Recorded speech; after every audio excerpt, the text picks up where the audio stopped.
Yeah, g'day folks, VK5 Victor Zulu here in South Australia. Just running the ic7800 here, and there's the beautiful rig there. Had a bit of a trip this thing from Australia to Japan to get fixed, and finally got it back. So it's good to have it back on the bench. But anyway, keeping it pretty quite simple here, just running that bit of equipment on top and out to a ZS6 BKW centre-fed wire.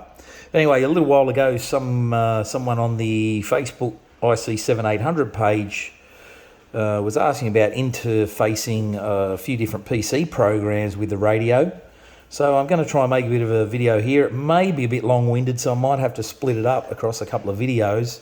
But I'll try and run through some of the basic settings of what's going on. I do use a bit of digital, so everything's working seamlessly from the PC to the radio and vice versa. So first thing I had to do was get a CIV cable to run out of the remote port from the 7800 and link that into the PC. So that's actually given me rig remote. I've also got it, I'll just try and change a few things here. I've also got it VGA connected to the computer screen as well. If I can get this thing back in focus. Plays up sometimes. Don't know why it does this, but anyway. So there we go. So the radio's interface to that screen as well. So I've only got one screen here. Very rarely use that, but definitely it's an option from the radio, and it's a pretty good display either way, just being VGA. So anyway, so remote out of the back, the radio, the VGA link to the monitor, and obviously a few settings to change to get that active in the radio, as well as Signalink. I've got a Signalink there because these old beauties don't have an onboard sound card. Still really didn't have to run the icom driver to get all this active. So Signalink out of the accessory 1 port.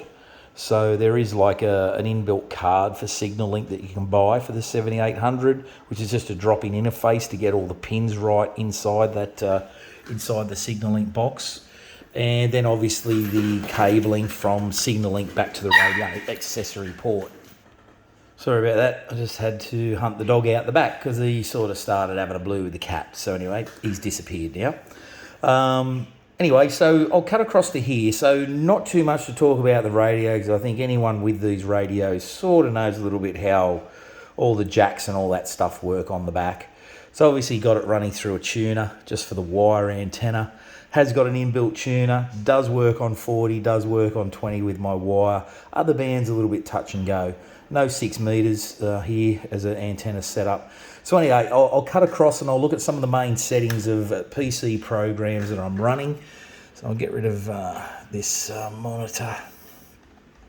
Sorry, I'll hit the wrong button here. So I'll go back to my display for the PC. And hopefully this thing stays in focus. So I'm running this off my mobile for a video at the minute, and it's bloody weird sometimes. So annoying. But anyway, we'll see how we go. I'll try and get it as clear as I can. So running Log4om here, version 2. Pretty standard interface with that. It does have inbuilt Omni rig, and I do have it set for the cat control option. Or let's have a look here. Actually, I can try and get in and show you. So there's the Omni rig interface. So I've got it rig 1 7800, port is COM14, baud rate 9600, 8 none 1, low 100 4000. So I pretty much kept a lot of stuff standard here. Just changed the COM port. Now I did mention in a post online about using vspe emulator. So what vspe emulator does is I'll get into it here. So it's actually this this program here. I do have it running at the moment. So that's it there. So what I've actually got running here is a splitter, what they call a splitter. So when I plug the radio into the PC found my radio as a COM4. So what a vspe emulator does is I can grab COM4 and convert it into like a COM14 as well. So it's like a two-way street. Without doing that, I found you get clashes because there's so much traffic trying to interface across this COM that it does have a collision at some point. So what this does, it opens up like a two-way street, so to speak, in terms of a splitter. So this VSP emulator, it's 64-bit because my computer's 64-bit, and it's emulation started now. So once you get in and set it up, I'm not going to set it up because it's pretty simple to set one of these up. You go into like a new emulation, select splitter in that emulation, pick COM4 as the source, pick the emulation as COM14, and leave everything else standard. So what you'll do is VSP emulator will need to be active every time you kick your radio off. But VSP emulator, the new version, does keep it active down in my taskbar. So once I start it, it lives down in here, down the bottom. Unless the PC starts or restarts, it does disappear. So you've got to restart it. At one point in time, I did have a little batch file that I come on and click radio start as a batch file, and it just opened up everything I needed. So that sorts out the COM port. So obviously back in Log4om, that's the OmniRig stuff, and that's where they sort of talk. So most programs you'll set as the port as COM14 now. Don't worry about the COM4 because 14 and 4 are pretty much joined together in the background. So that sorts that out. Let's look at utilities here, or program config. So I'm going to go in program config here because there's a couple of UDPs and stuff we need to set to make everything work. So I'm going to try and skim through this and hopefully get some where we need to be. So there's cat interface. So cat interface, hopefully it stays focused. Cat engine is OmniRig, and this is in Log4om, folks. Switch to digital mode when required. Default is FT8. You can see down here, currently I've got the radio on, and you can select colours here, like your main colour and your decimal colours and all that stuff. So that's inbuilt, and I've got their cat automatic start. So whenever Log4 opens, it's cat auto starting. Radio turned on first, so Log4 can find it, and instantly you'll get your cat control up here. What I did find though with my cable that I got, my CIV cable, I did get it online. I got quite a good quality one, which is braided and all that sort of stuff for a bit of interference elimination, because I've had some cheapos in the past and they just don't work. But I did notice I'm trying to find an INI file that gives me split. It'll show the second VFO. Yet to find one, so I'm not sure there. I might have to contact the INI developer for OmniRig, who's pretty helpful, has been in the past, and he might be able to help me out with an INI file. icom did have a few dramas with INI files linking the log programs. Some things were turning off, like the radio interface control automatically in the INI file. So I had that problem with an ic7800 once. It took ages to find it. Wasn't until me and the developer for the INI stuff, which I forget his name, got amongst it, spent a few hours on it, ripped it all apart and started again, and we got it going good. So anyway, moving on, connections. So these are the important ones, guys. So if you want to pause the video, write these down, because this will make your grid tracker work. It'll make your jtalert work, your jtdx or jtdx work. It will give you auto log. You'll see some of these I've got connected to MSTV Ionic, which is a MSTV SSTV version. It's a Ukrainian version of SSTV. So Ionics, I found a pretty good interface. And then we got an outbound one when I was running a PST rotator control. So I could control my rotator via Log4om or any other program that had a bearing. Click on the contact, it knew its bearing, and off goes the antenna. So at the moment, not running PST rotator as a program, but it needed an outbound command of 12040, which is listed there. So don't worry about the outbounds for now, unless you're doing something like an outbound controller.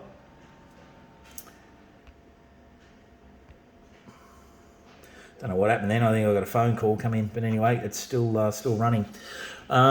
So here we are. I'm going to try and zoom these and get them set up so you can pause. I'm going to rattle them off in voice anyway. So they're all UDP inbounds, and you can set them up through here. You can give it a name.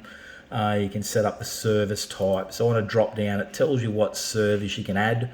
Some of mine are ADIF message, which is logging. and some other JT message. So they're all in the automatic drop down for Log4om. Maybe it links with other logs. I've never used another logbook because this one does me, so I think this stuff will steer you for another logbook program as well. So I've got UDP highlighter there. I've got nothing under proxy, nothing under remote control. There is an automatic 2241 there, back in focus, bugger this thing. So UDP again, so there it is. So I've got UDP inbound ADIF message 2236 from GT. So that's from GT gridtracker. UDP inbound JT message 2237, which is from WSJTX, and it also works for jtdx as well for Digi. UDP inbound ADIF message 2238, MSHV to log. So that's anything that gets logged will come straight to the log. UDP inbound ADIF message 52001 for MMSSTV Ionic, and UDP inbound, which I have untagged at the moment.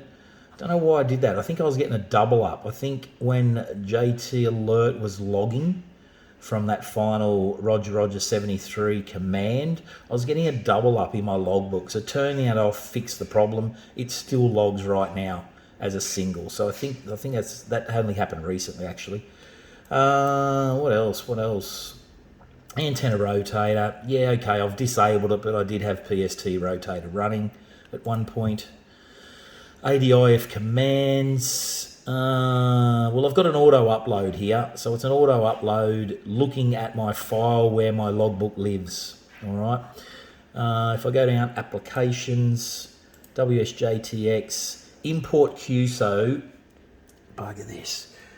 Oh, it's making it so hard when it drops out of focus. Trust me on that. Let's see if I can get it back in. God help me. Crazy stuff. I'll keep it zoomed out. So there we are. Under applications, WSJTX, jtdx, you open that up and it's got a title here. I've got the checkbox ticked, import QSO from JT message number 12. So number 12 is built into jtalert. So I don't think there's too much more we have to add there. I think everything else was pretty standard. It is. So let's exit Log4om for a minute. So I'm going to leave that active in the background. Let's jump into jtdx. We're going to have a look at some settings in there because this is where some live. Some of the major ones live in here. So jtdx I find is a good digi program, a little bit better interface than WSJTX or jtdx. And anyway, that's what I'm sticking with. It's probably an old version. It works. Don't touch it. If it's not broke, don't fix it. It's my philosophy. So I'm going into settings here. You can see everything scrolling in the background because I am active with the radio at the moment. Pretty standard. Leave all your settings here the same that you're happy to work with your digi stuff. I've got radio. So under radio tab, rig is Omni Rig 1 is selected, which does link, I think, under the test cat control, I think it is. Anyway, everything here under cat control is blocked out. Come over to PTT method. I've got cat selected. It actually shows COM7, which it doesn't even look at that. When you've got cat set and everything else is set up right, it should just happen. Mode, none. Split op, none. I found again with icoms, if you select data packet mode, it throws it straight into RTTY. So I've got it unchecked and I manually select my USB digi from the radio. And it sort of has a bit of a memory, so it knows where it is anyway. So if I hit test cat right now, I'm going to get a green button. So that tells me my cat's working. Test PTT, it's red, and it's red on the radio. I'll uncheck it at the PC. I'll hit it again. So it's testing PTT there. Obviously in my radio, I've got the data, USB data. Number 1, I think it is set as accessory only. If you have microphone as well, every time you transmit, your microphone's also active. So just keep it as accessory only. And I use accessory for ease, I guess, because it gave me everything I needed out of that accessory 1 or 2 port. So I've got it connected all to accessory 1 back to Signalink at the moment. Gives me pretty good regulation with the TX-RX there. I've got delay pretty much set down to nothing. Just make sure when you turn everything on, if you're turning your Digi or Signalink off, you got to have it on, yeah? It's not going to pick anything up to transfer to the radio or from the radio. So let's look back to jtdx audio. I've got microphone, USB, audio codec, speakers, or output is speakers, USB, audio codec. Input was microphone, clearly. They all happen when you mount the Signalink. The Signalink, and setting that up is going to give you the USB codecs, because Signalink is connected to the PC as a USB, gives you audio codecs for USB. Sequencing, pretty standard, leave it. TX macros, didn't touch them. So here's the reporting. So this is where all them other settings in Log4om come to play. I do have my old call sign listed here, which doesn't matter. I still run my log from my old New South Wales call. Don't care, as long as I'm logging. So I've got here network services, enable EQSL sending. I've got it no tick. I've got my username, password, which are all related to network services, so it's really not doing anything there.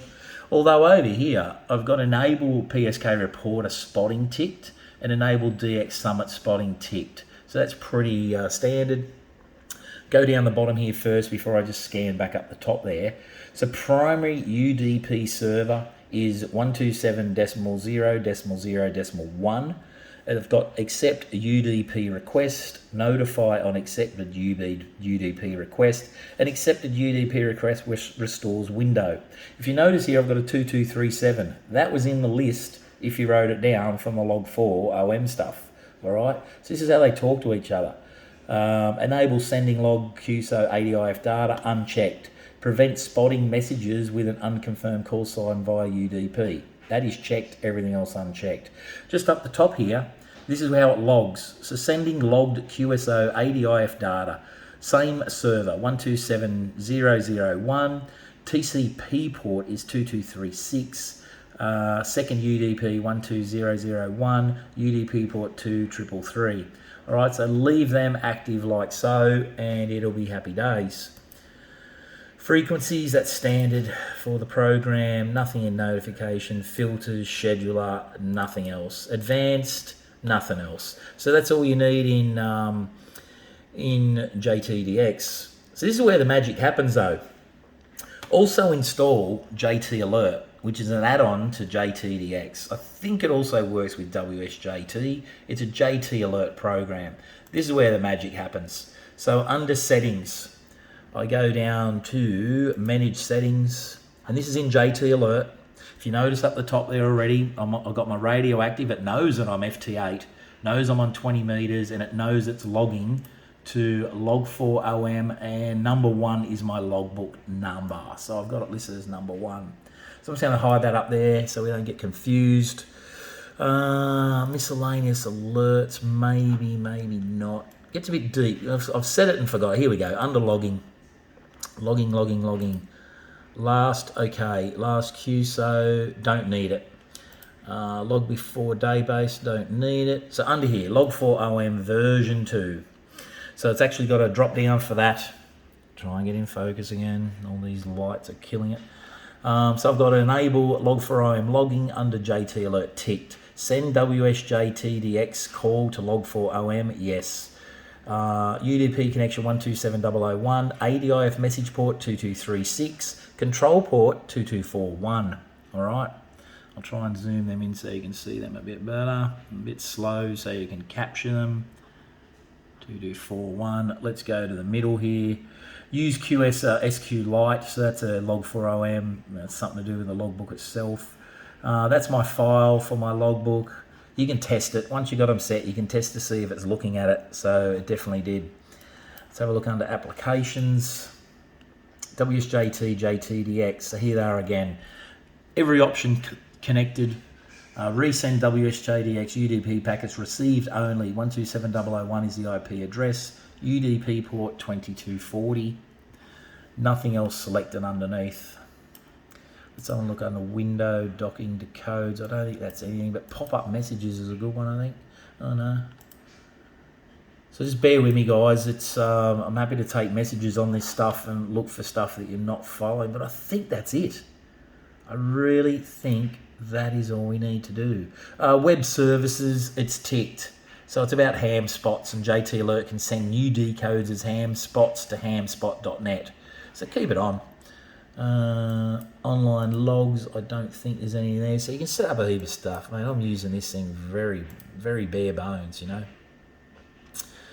You can have sound. So jtalert is going to tell you wanted call, wanted grid, and all that stuff once you set them up. You can see here I've got different grids and times and all that set. I can play a test sound. Maybe. I'll turn it up loud. Okay, so my computer's actually down. 1 second. So I'll play the test sound. Test 1, 2, 3. So that voice, you can set it male, female. It'll actually tell you wanted call, wanted grid, or someone's calling, etc. And that's a jtalert thing. So it's a very good program to have if you haven't got it. Sets up quite a lot of stuff, gives you voice prompts, voice command, etc. So that's it. That's it in jtalert. So I'm getting out of there. Let's kill that. So now I'm going to drop into gridtracker. Very simple. Gridtracker, very simple. As you can see, things are active. I'm getting visuals here of who's calling who, purely based on the call log that's happening down here through gridtracker and what my radio is receiving and decoding in jtdx. So, oh, I lost it. So I'm going to go into settings here, and pretty much you got. It's going to drive me nuts with that talking to me. So I'll leave it a bit soft, and you can hear it talking to me every time it decodes. It'll tell me if there's a grid that I want, you know. So general, here we are. So once you've got it set and all your UDPs are right, they should flash up here. I'll try and get in there. Application status. There they are. 2237 is up for jtdx because I haven't got WSJT running, okay. Receive UDP messages received from jtdx. Got the counter here, which links up with your jtdx software. Port is 2240.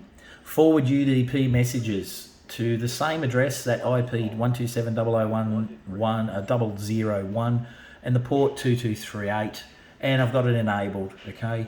Center grid, that's me, so it's going to put me in the center. Kilometers is my my default denomination, I guess.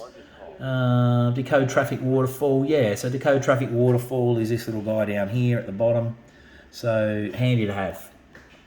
Lookups, I've got QRZ set. You pay a fee and only get this working if you've got XML data running. My call sign, my password, you can test it. US call sign database, you can have it to download weekly to update databases for calls. Sometimes the problem, if you're not updating, you won't decode. So just remember that. Logbook of the world upload as well. EQSL's not active, club log not active. Audio, I can set, it's got a David speaking, so that's the male voice you're hearing. Set it up, pretty easy to follow. The map, select the map. Mine currently is physical by Esri, no labels. Got a whole heap of things you can do. The QSX path are these ones, and you can set how thick they are. You can set your shadow darkness, like that's for your daylight darkness thing. Pretty intuitive, really good if you're not into gridtracker. Get amongst it because it really works seamlessly together. So here's some more stuff here, guys. Down the bottom is where we want to be. So everything above here is pretty standard, where you want to look, where you want to log. When you find a decoded call and you're QSOing with them through jtdx or WSJT, it triggers your logbook and up comes their input data as if you've inputted it into the log. It'll show you their face, their call, their EQSL card, and that's how it populates your logbook once you've done the Roger 73. A lot of old call signs there as well, still running my current under HRD log. So it's logging automatically as well to HRD log, not just into my log. So there's a few spots where I've got it active to actually auto log and update. So if you get on my QRZ page, you'll see the current log active. As much as I've got ports and all active here, none of them are enabled. I don't need them. Log4om, don't need it because it's actually running, which is interesting. I didn't know that was off, but maybe that was the #1 version. Something was a bit of a miss there. Anyway, it works, and I'm going to try and give you a demo of how it's working. Call register, messaging, that's it. So that's it, guys. So that's everything running and how the UDPs are talking to each other. So let's see if we can make a contact here. And I'll try and have the logbook active on the side. All right, I'll try and minimize that. put that over the top. So we'll get to see. So my last log is C21 Tango Sugar, and he was in Nauru. So he's currently active on FT8. So I'm FT8 20 meters. Let's see, even if I do a local contact, just to show you what logging, I'll let the next decode happen. I'm going to go VK3 JLM. You can hear my radio going. I'm transmitting around 2000. He's receiving just on 900. So I've just gone for VK3 JLM as a test. First sequence over. Let's see if he responds. He's quite loud here at the moment. He's +5, so I think he'll reply. So don't know who it is.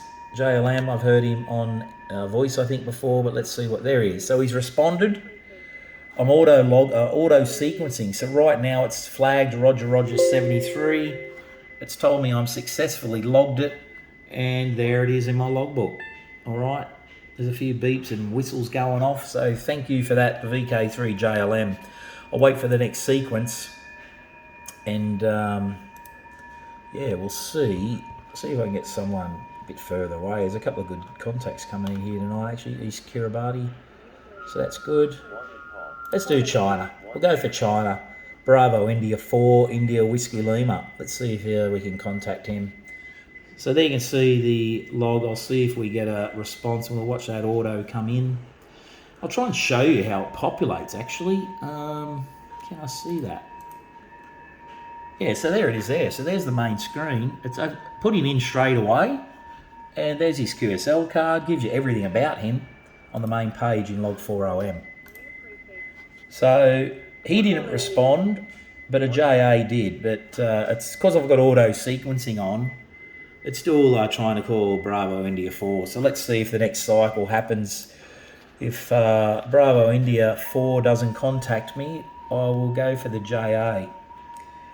He's obviously hearing me. Might be pretty busy at the moment over there. So I'll clear DX out of the window. See if JA7 hits me again. So he has.